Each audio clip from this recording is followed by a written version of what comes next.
Original.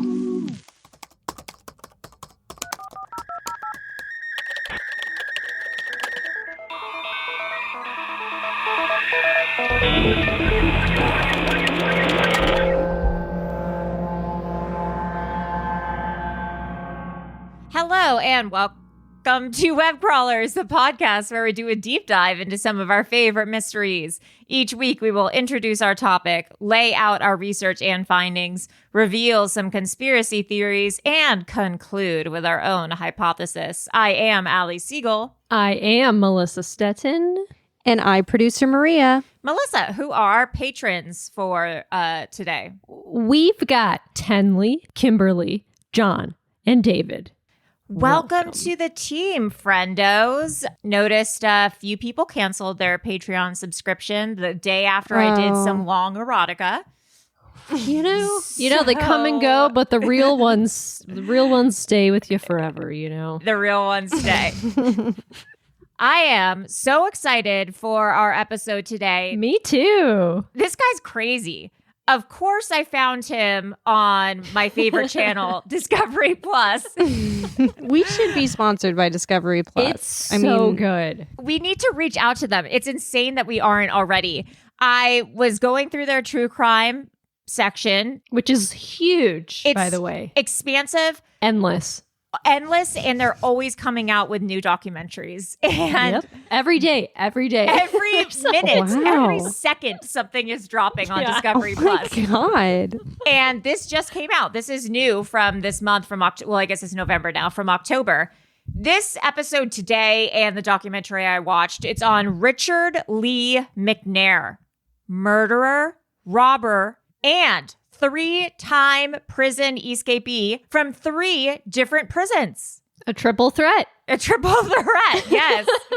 Egon. He is also the first and only person to ever escape federal prison by mailing himself out. He's seen as a folk hero by some and America's most wanted by others. Let's get into the Houdini of criminals, Richard Lee McNair. Wow. Let's get ready to rumble. Yeah, for sure. While we know a lot about this case from the police investigation, a lot of what we know about it is from McNair's correspondence with a writer named Brian Christopher. Through more than 350 letters and 3,500 handwritten pages from his solitary confinement cell at the Supermax in Colorado, Brian Christopher, this writer, was able to write a book called The Man Who Mailed Himself Out of Jail, which chronicles firsthand details about the life of Richard Lee McNair. It sounds like an urban legend, like the man who mailed himself out of jail. Yeah, the legend of Richard Lee McNair. If you're not careful, Richard Lee McNair will mail you to his house. So this is what happened. This writer, Brian Christopher, was once getting a drink at a bar near where McNair had been captured. And someone was regaling the story of McNair. Because like you said, he's kind of this urban legend, this folk hero. Yeah. Christopher asked what ended up happening to this guy. Where is he now? Does he have any family left? A wife, a girlfriend? No one knew the full story, so Christopher decided to write him in prison. Wow. Because who among us have not written a prisoner after a night of drinking to ask what was up with them? I was going to say, he's a real Allie Siegel. He forgot that he had written the letter. But surprisingly, a few months later, he was drunk. He's like, "Oh yeah, I got drunk one night and wrote this prisoner." He forgot about the letter, but surprisingly, McNair ended up writing back, and they became pen pals. Wow, dare I say, friends. And the rest is history. Brian wrote this incredible book. It's available on Amazon. From that book, an incredible documentary on my favorite network, Discovery Plus, was created. It's called The Prison Breaker. I watched a little bit of it today. I was Fantastic. I'd never heard of this story. At me either. Hot off As the a press. Prison Break fan, super fan, never heard of this And guy. we love Prison. What was that show that we all got into during 60 Days In? 60 Days In. Oh my God. I love 60 Days. And that It's guy really good. that guy killed himself. You sent me that article in the season. I forget what season. He was in 2 seasons. He was like this ex-Marine, and he did 60 Days In so well that they were like, can you stay at the jail and do more? And he was like, okay. And he killed himself like 2 years ago in public, like on a street. I didn't know this. I don't think it was one of us that sent you that article. I'm just finding I it don't out remember now. that. I thought you had sent it to me because I was like, because I like looking at the the cast members, seeing what they're up to now, Yeah. checking in. Yeah, you like to check in. I like to It's check possible that I just don't remember. Yeah. It's this really just type in 60 days in suicide. He was like, Was his name Oh, Nate? well, yes. Marine Nate Burrell. He was charged with 5 felonies, including rape, days before his suicide. Oh. it was crazy though, because I was like, I was watching a season and I was like, this guy's like really good at this. Like he's getting so much information and like becoming like, But he like a- wasn't a criminal before he volunteered No, to he be was- on he the wasn't. show. no, he went Right. in as like a help to the Whoa. warden. That's like the opposite. You get out of prison and then you Well, that's interesting. Yeah, it's really I mean, sad. that's another interesting point that he did not have criminal tendencies prior to going to prison and then left with those tendencies. Oh, in Allegan, Michigan. That's near Kalamazoo. Oh. Anyway, didn't mean to derail, but just We love prison stuff, and this is no different. Some background on Richard McNair. His home state is Oklahoma, where the wind goes blowing down the range. He sold cars. And Just matter of fact. he sold cars, and he went to university studying criminal justice. Interestingly enough. Of course he did. know your enemy. Know your enemy. Yes. Yep. He decided to join the Air Force after college to expand his point of view. His dad was also in the Air Force. His father was also the deputy sheriff. Wow. McNair hoped after the Air Force that he would be stationed in Spain or Greece or France to get to explore. But instead, he was stationed in North Dakota in the winter. Wow. Yeah, not exciting. He said he cried and cried and cried when he got off the plane. He was not excited. McNair was highly decorated and highly liked. He had merit badges for saving someone's life in a burning vehicle. Whoa. He had tons of friends. His sergeant liked him. He wanted to be the best, and he was always on the go. He worked part-time at a convenience store. He was also a DJ at the local country music station. Wow. Hot. And he refurbished old trailers. He had tons of interests, was very ambitious, was always trying to make money and learn about things. Everyone thought he was a fantastic and cool and smart guy. I still think he's a fantastic and cool and smart guy. You know, people contain multitudes. Minus the small blemish on his record where he murdered someone. So, in November 1987, McNair murdered Jerome, quote, Jerry Thies, a truck driver, at a grain elevator in North Dakota, and he injured another man. He was trying to commit a robbery at this grain elevator, but the 2 men showed up out of nowhere. McNair was surprised and he shot them. And 1 man died. The other man lived but was injured. What was he trying to rob a grain elevator? Oh, like tools or money or something? I guess. I don't know. He was trying to rob something. Grain. Grain. Yeah, you got to get that grain. Gotta get that grain. In 1988, he pled guilty to the crime and was sentenced to life in prison at Bismarck, North Dakota Penitentiary. He and another inmate tried to escape in April 1991, but their attempt failed. I will say there are 3 main escapes, but this guy does mini escapes or mini escape only 3 attempts. were successful. 3 successful escapes, but an uncountable amount of mini escapes. You miss 100% of the shots you don't take. Exactly. Yes, Marilyn Monroe. McNair's first escape attempt occurred at the Minot Municipal Police Station in 1988, shortly after he had been arrested.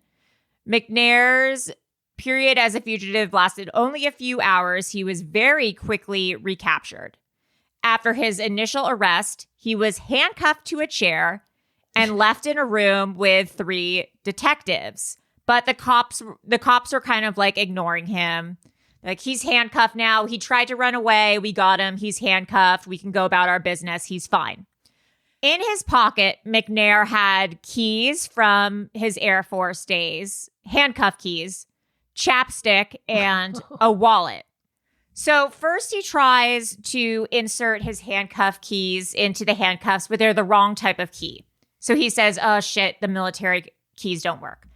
Then he gets his chapstick and he greases his hands and his wrists as much as he can with his chapstick. And then he slowly pulls his hands out of the handcuffs. Like when your ring is too tight, so you have to butter it up and get your ring off. I could probably do that. Yeah, I can make my hand really small. Exactly, but he has man wrists. You have dainty lady hands. He is big. Well, then the cuffs would be even tighter because my wrists are so small. I guess that's true. Do they make XX small cuffs? For babies? Yeah, do they make cuffs for babies? Because if not, I have a boss dog idea that I'd like to pitch Shark Tank. Is your baby a bad boy? Cuffs for babies. So McNair finally gets the cuffs off. He looks around, realizes no one's paying attention to him, and he takes off.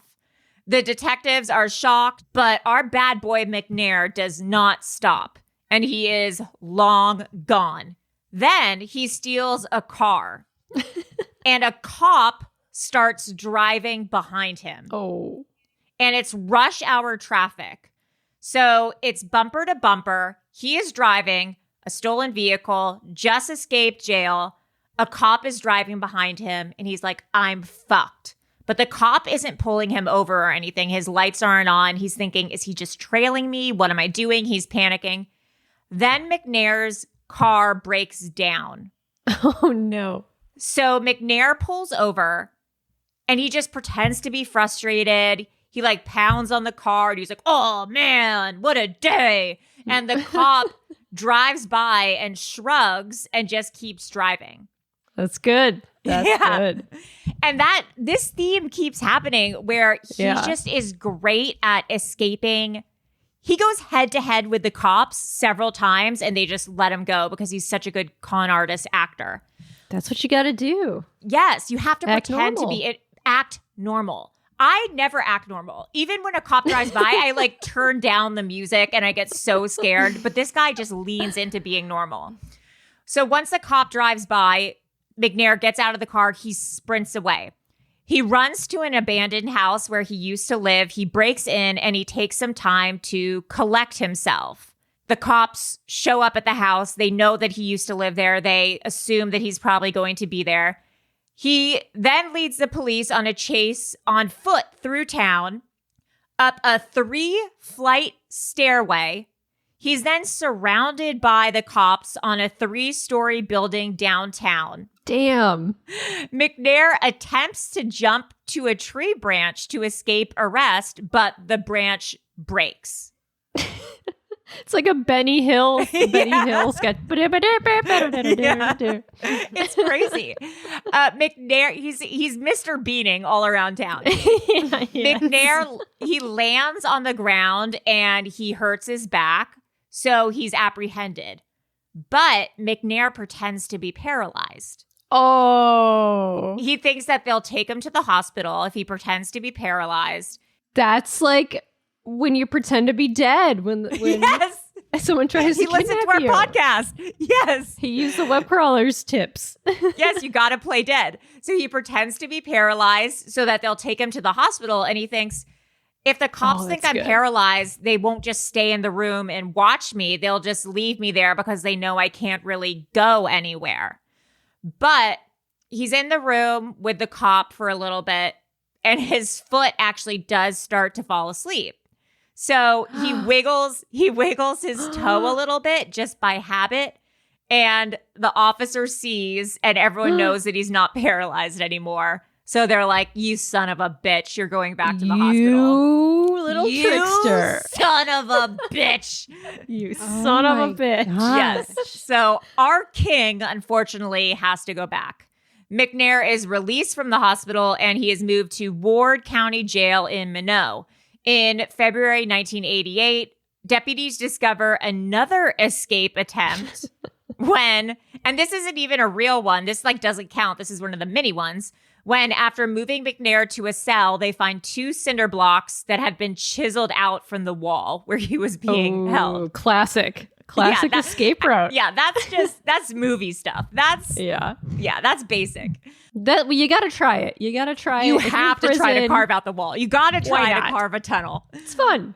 But after this, McNair's like, I'm going to become a model prisoner and just throw everyone off my trail. So he becomes involved in crime prevention programs for local teenagers. He speaks about how everyone should be a model prisoner because prison is not the way of life. There's nothing for you in prison. Outside world is where it's at. And I took a clip from the documentary where I'm like, McNair is a web crawler. I'm sorry. I'll play it right now. Your life? The rest of your life, man. There's no Burger Kings, no Dairy Queens, no McDonald's. This is it. This is all there is. So he's saying in prison, there's no Dairy Queen, there's no McDonald's, so you should not want to There's stay no here Burger forever. King. Yeah, there's no Burger King in prison. You gotta work to That's get out no of life here. to live. Yeah, there's no life to live if there's no Jack. He's Jack in the Box around running you. for like high school Yes, president, student body president. McNair even worked on the prison newspaper, which is how he got his idea for his next Prison escape. newspaper. Oh yeah, I feel like there's a lot of fun clubs and activities in prison. So because of the newspaper, he got a tour of this new education room that they were building because he was probably going to do a column about it. And he got to see that there was a fault in the architecture. Ooh. He saw that there was an air vent in the education room that was definitely able to fit people in it and escape from. Another classic escape route. The air vent. The air vent. So on October 9th, 1992, the next plan is put into action. This is Escape 2. McNair, actually, this is like 2.5 kind of. McNair, his friend Kicker, and a welder guy, because they all plan to break out of jail through that education room air vent, where they see they can escape without the cameras. The cameras aren't positioned there. The night before the escape, though, the warden comes in and says, "Yo, I heard about the escape." The third man, the welder, was a snitch. Oh, you son of a bitch. Son of a bitch. He wanted an early release, and he told on those bad boys, McNair and Kicker. So Kicker and McNair get an extra 3 years added to their sentencing. Oh, come on. Come on, you son of a bitch. However, this does not stop McNair from wanting to go through with the plan. He and Kicker decide to try it a year later again with this other bro named Rick. I will say I got a little bit confused here in my research and in the documentary. I'm not sure if they did the same plan twice or if the original breakout that didn't work was a different escape where they got snitched on. But I don't know. Anyways, a year later, they tried to escape again through the air room vent. During prison movie time, they decide to put on the movie 10 Commandments because everyone's seen it a million times. They know people will be distracted and talking, so the prison guards will have to go around and try to stop the talking and things like that. They close the blinds in the room, Then Kicker, McNair, and Rick climb through the exhaust vents into the ceiling. Nice. They climb through the vents and onto the roof. They go from roof to roof, jumping down, getting down to the final roof, which is 12 feet down. When they land on that final roof, though, it makes a huge thumping noise. No. And officers call inside to see what's going on.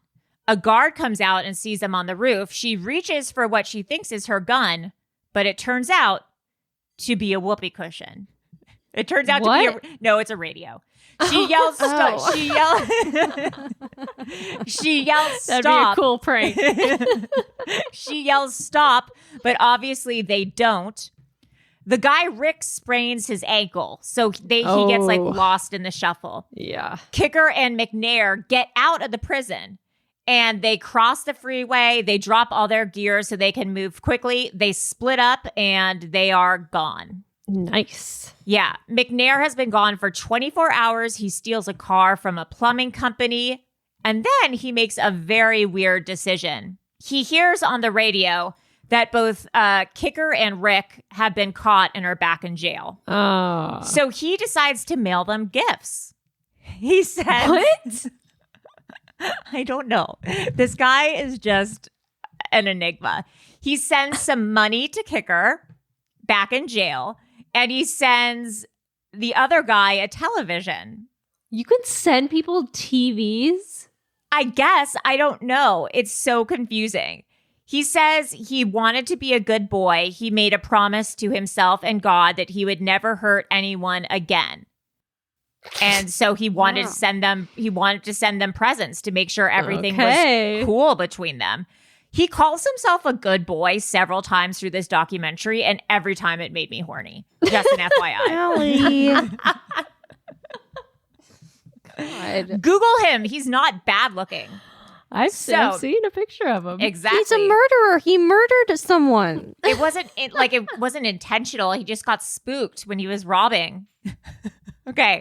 So Richard McNair then goes into a convenience store and says, this is the craziest thing ever. He says that he's a reporter for the New Yorker, and he's doing an investigation on coal miners in the area, and ask if there's anywhere to stay in the area for a few weeks while he's doing his report. Uh-huh. And the convenience owner is like, oh man, a real life journalist from the New Yorker. How cool. You can stay with me. And McNair's like, okay, tight. Yeah, okay. So the convenience store owner invites Richard to stay with him in his extra guest room, and he does. He invites Richard to the VFW for a drink. The VFW is the Veterans. Oh, yeah, the Veterans, the club. Veterans Club. Right. The VFW. My grandpa used to go there. Veterans of Foreign Wars. Yeah, Veterans of Foreign Wars for a drink. McNair keeps saying, no, he's on the lam. He can't go hang out and drink with people. But the convenience store guy keeps asking over and over again to the point where it'd get weird if he didn't go. Right. So McNair ends up going out for drinks. But he goes in the character of this New Yorker reporter who's doing the report on coal mining. And everyone in the community loves him because a lot of these people are coal miners now. And everyone pours their heart out to McNair about coal mining. They talk about the plight of the community. This woman cries to him about what it's like to be a female in the coal mining business. McNair's like, I want to write this story for you guys to bring your causes to the general public, to make sure everyone knows how great you guys are and what you're going through and how much you matter to the American people. So McNair becomes a hero in this community, all based on this weird persona that he's created. The next day, the convenience store owner takes McNair to the barber shop to get a haircut. Other people in the community take him to get clothes. They're bringing him food, accepting him, inviting him places. And they don't think it's weird that like this journalist is like, can't afford to stay in New York, can't afford a haircut. It's so bizarre. This guy has God on his side. It's so weird. He doesn't want to stay in one place for too long, though, so ultimately he leaves. He says, though, that experience made him feel human again, like he was treated like a man and not a murderer. He goes to Graceland to hit up the sites. He goes to Dallas, and he's wearing all sorts of different disguises. At one point, he has bleached blonde hair. He has a crew cut. At one point, he took steroids to make his face and his body wider and different to be unrecognizable. Oh, wow. He's a true Whoa. Jason Bourne. This guy should not be Yeah. in jail. He should be in the CIA. He's incredible. He's on the run for 9 months. Eventually goes back to Duncan to visit his mother. His mother's happy to see him. Big mistake. No, but Big he's still mistake. not found. He's still not found. Wow. This is what does it, though. He's featured on America's Most Wanted. Oh, And that'll do it. That'll do it every time. And the That'll people from get the ya. VFW start calling in, being like, Oh. I think you mean the columnist from the New Yorker who's the best guy of all time. And the police are like, no, that's actually a criminal. He's murdered people. That no. everyone's devastated. So McNair remained free for 10 more months until he was ultimately arrested in Nebraska. He was transferred to several different facilities in hopes that he would go somewhere where he could not escape. But they ultimately deem an escape unlikely. Stupid. What? I know. So they transfer him to the United States Penitentiary in Louisiana. But then, here we go. Oh, boy. Escape number 3. Let's take a quick break for announcements. Webcrawlers has a Patreon to get access to rewards, bonus episodes, bonus videos, and more. Please go to patreon.com/webcrawlers. You can donate as little as $2 a month to become one of our bimbo patrons, or like $24 for the entire year. Please rate and review us on Apple Podcasts, and we will read it on our mailbag episode. Also, Erios has a hotline. Insert jingle here.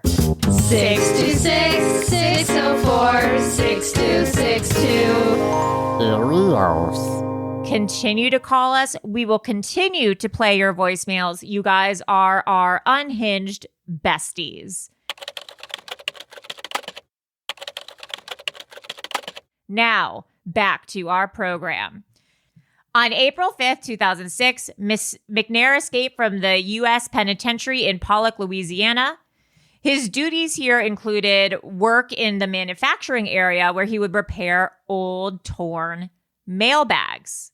He held this position for several months, throughout which McNair plotted his escape, mailing himself out of this motherfucking jail. Hell yeah. What he did is he covered a wooden pallet in mail bags. And then he wrapped shrink wrap around it, that clear plastic wrap. Oh, yeah. I looked up pictures of this. Yeah, we'll post one. So Yeah. it looks like a crate. It's probably like 3 feet by 3 feet Yeah. square. With mail bags all surrounding it and then wrapped in plastic. So it's really thoroughly wrapped. He left a tiny hole in there. So then after his shift was done, he told everyone, hey, I have to go to the medical ward. I'm not feeling well. Will you tell the guys that this is supposed to go to the loading dock? And the other prisoners were like, yeah, sure, okay. He secretly climbed into it and then finished duct taping himself in. He had a soda bottle with a tube attached to it, which peeked out a little bit so that he can breathe. Right. Because he's covered, he's like inside this pile. It's like probably like, what, 4 feet tall? Yeah. Just like mail bags. Mail bags and plastic wrapped. It's like a sauna in there. Right. Oh, yeah, So- because it's Louisiana. It's like 100 degrees. Yeah. So the bag or the cart is placed in the hot sun for hours Oh, before going onto a truck, or before he hopes it's going onto a truck.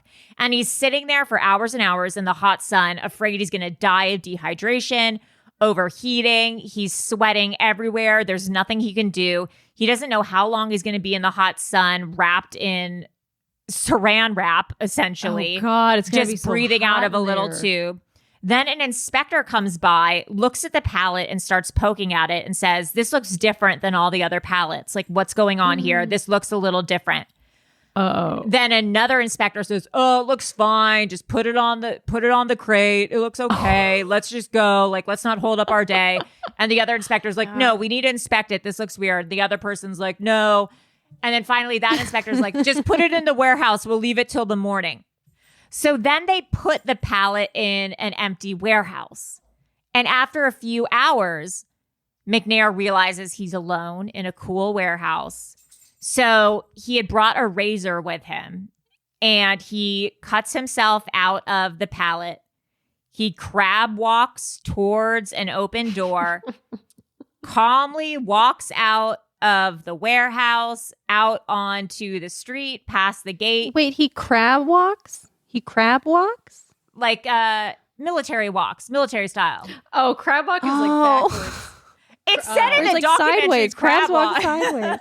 Yeah, he was crab walking out of there I didn't understand. just for fun because it was funny.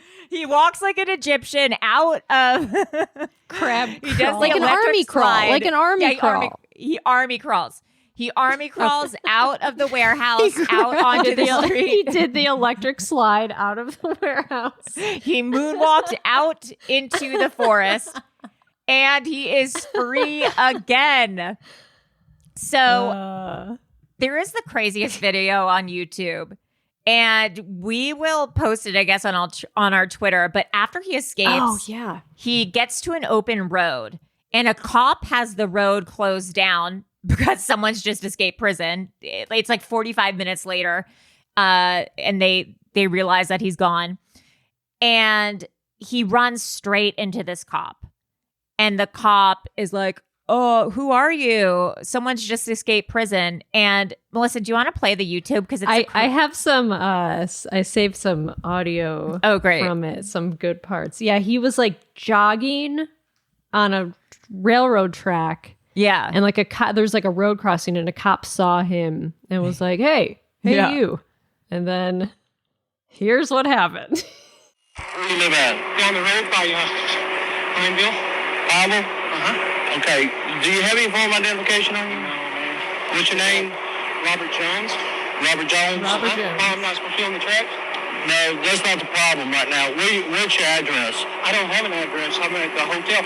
We're working on houses and stuff like that, the roofing. Roofing? Yep. Okay. For my brother. All right. What is, we got an escapee. Oh, shit.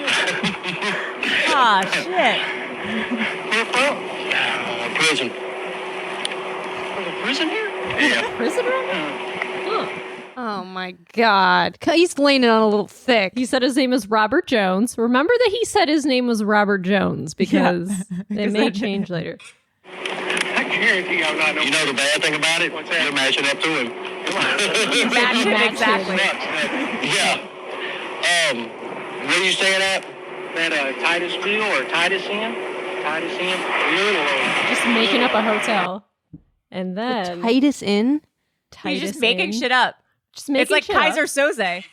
Yeah. We're originally Dallas, Texas. Said he's from I mean, Dallas. that's where y'all That's stay where we're out of. out of Dallas, Texas. And what's your name again? Jimmy Jones. Jimmy Jones. It's a totally different name, and the cop doesn't even realize it. He said it was Robert Jones Oh first. my This goes on for 8 God. minutes. And then here's other clips. Step from my position. Well, yeah, but I'm not. I know. I'm not throwing you against I'm them. prison escapee. Hey, you wouldn't believe what them guys do. I mean, they got years and years to think about how they're gonna do it. Now, when I crossed the tracks down there, I saw you running. I said, "Well, how lucky can I be?" No. He said he was my jogging. God. By the way, it says on the screen, it says it's 116 degrees. He's like, yeah, I jog Oh my 12 miles God. every day. Like, who is jogging? That's also crazy thinking about how he was in that pallet in the sun Yeah. in 116 degree weather. He's lucky he didn't die of dehydration or Yeah. something. And then the cop lets him go. I promise you, I'm not no damn prison escapee. You'd have done run by now. He's like, you've been really run by now. You'd have done run by now. Well, if you can't verify me, I'll be at the... Did you see anybody or anything? There's some kids up there playing. That's all you saw? Yeah. He's like, I saw some kids. Doing my job, I know man. you are. But, yeah, just be careful. You'll probably get stopped again, okay? Don't be alarmed by it. And then he lets him go. Yeah, I mean, don't be alarmed by it. Don't be upset about it.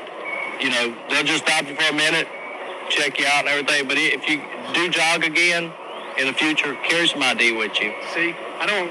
Oh, my God. When I was in the military, we never carried our ID Yeah. on base and stuff. So. On base, That's horrifying. That's horrifying. if you're going to jog again. That way, I mean, if you get run over by a train, I know who you are. I don't have to start second guessing who he is, you Can you know. write down your phone number, your cell phone number? He like asked for the cop's Just number. call. You got a cell phone with you? No, hell no. I don't even have a cell phone or anything. Just call 911 is all you got to do. They'll get a hold of us. All right. That's our quick line there. Have a good day now. Be careful, buddy. Thank you. All right. I can't It's believe crazy. that. I can't Also, believe that. Amazing. It's the funniest part too is that they didn't have, immediate. I mean, I guess they had cell phones, but the technology wasn't so immediate then. So they had faxed a photo of McNair to everyone of, prison escapee. And the fax was so bad that no one could really see what he looked Right. like. So that hurt him from getting truly recognized because you couldn't really see what he looks like. Also, there's a point where the description of McNair, it says, has scars on his hands or wrists. Right. And the cop looks and is like, you're fine. It's so bizarre. That's really the whole Like thing- apparently the I scars can't believe that. faded. Yeah, had Because faded. it was like 20 years ago. They said he had scars. Like the scars were kind of gone. He's like, oh, you're good. yeah. You're not him. Even though you look just like him. You're You not look him. just like him, and you pretty much keep changing your name and your alibi. But You were running on a train track at 116 degree heat, the same exact time a prisoner escaped, and you look just like him. but have a good Oh, day, boy. sir. He calls him buddy at the end. It's insane. That makes No. me uncomfortable. That makes me go like, what are people doing? Girl. Why aren't like the entire thing of like even like the male people of being like, no, we don't have to check it. Yeah, so what? It's like everyone's just letting things slide. Yeah. Well, you've seen 60 Days In when we watch it. They're pretty negligent Yeah. in Yeah. those places. It's just that no one. It's just people who don't want to do their jobs. It's just like you can't regulate everything. You can't Yeah. like constantly Yeah. watch people. oh, it's horrible. Yeah, it's crazy. So he crosses the border. He goes to Canada on Hell foot yeah. and he steals a car. On April 28th, 2006, he is confronted for the stolen car. He's parked at a local beach. The officers ask McNair to step out of the car and they question him. And he doesn't have any registration. He doesn't have an ID Right. or anything like that. So he just sprints away. Hell yeah. But yes, our king. But the cops don't get him, nor do the cops realize that it's McNair until a few days after when they see him on 'cause they're in America's. Canada. Yeah, they don't get America's Most Wanted. They yet. don't think They had to it's wait a a few delay. weeks. Yeah, so They get Canada's Most Wanted. exactly, Yeah. and that's just Melissa's husband, Martin. And Uh-huh. until they get And and he's most wanted by Melissa. yeah, baby. So Hell then they see America's Most Wanted and they're like, oh, fuck, it's McNair. He's in Canada. We got to get him. Oh, we should have chased him. We should have chased that Whoops. guy. So throughout his time as a fugitive, this is the funniest part. McNair was obsessed with tracking his own story on the internet, I guess. Oh, He yeah. would read all the articles about him. He loved to read the comment section.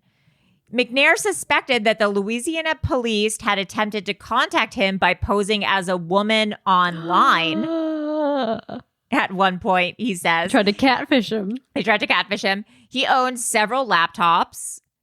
The laptops were eventually seized, but he, with the help of a scanner, a digital camera, Photoshop, and a pet ID website, McNair made his own fake ID, Alaska fake ID. Oh, wow. So he, Pet ID website. I know, was it Neopets? Like, how was he? With the help of Neopets. With the help of Neopets, he was able to make fake IDs. It makes no sense. So he was just living in Canada off the grid, not being caught.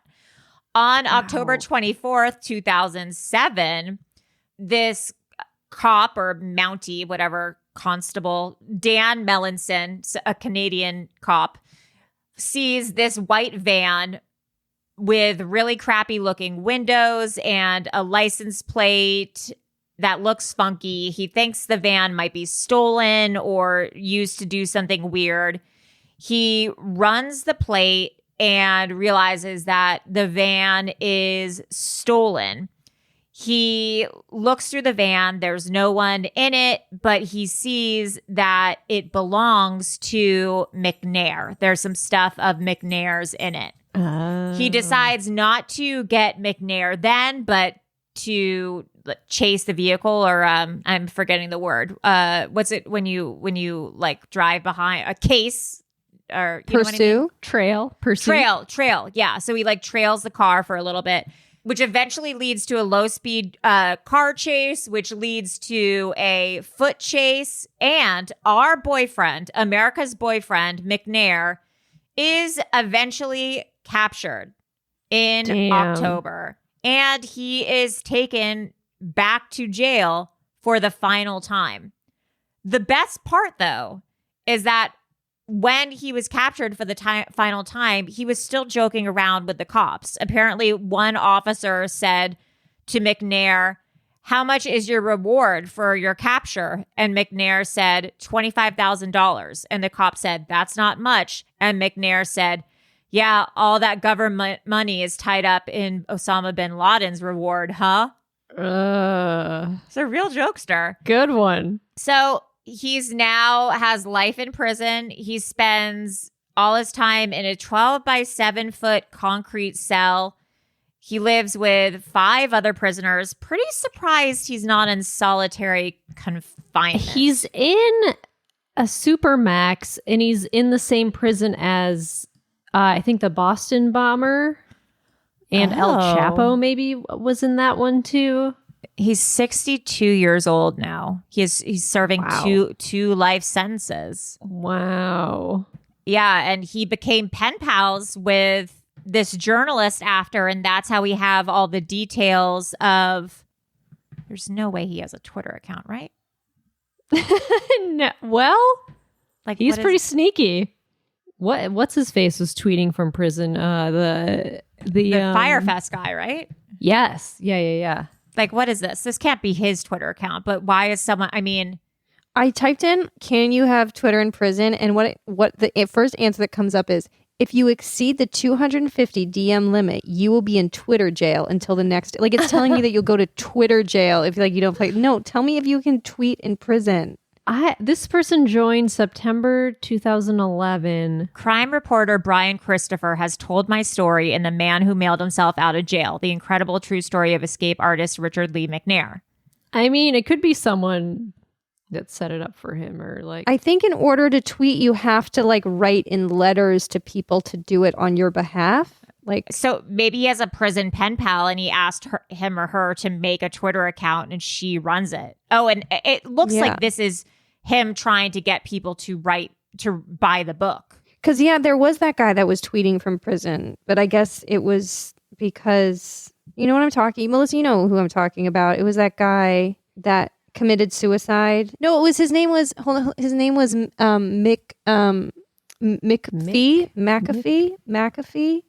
Oh, John McAfee, the McAfee software virus guy who like was tweeting all this crazy conspiracy stuff. And then, John McAfee tweets from prison. He was in Spain. Oh, maybe it's I think that this is run by Brian Christopher. It might be because it's promoting his book. Yeah. He also appears to be a anti-vaxxer. Really? That's what you're going to go on Twitter about?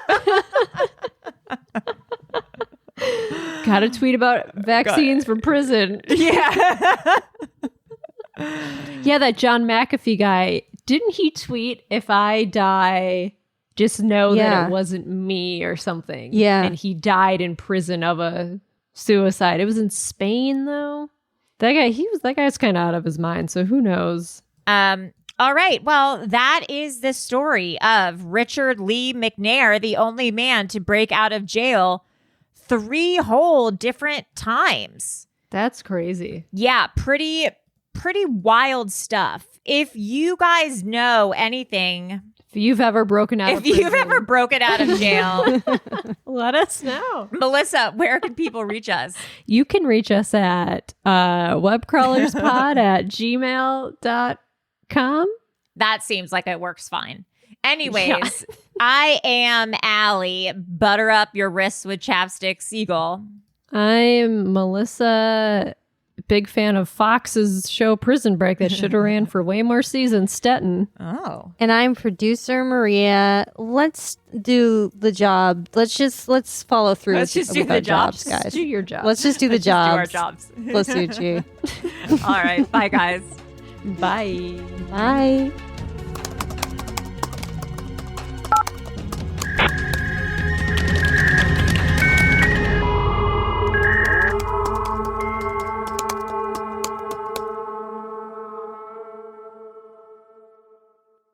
An Erios original.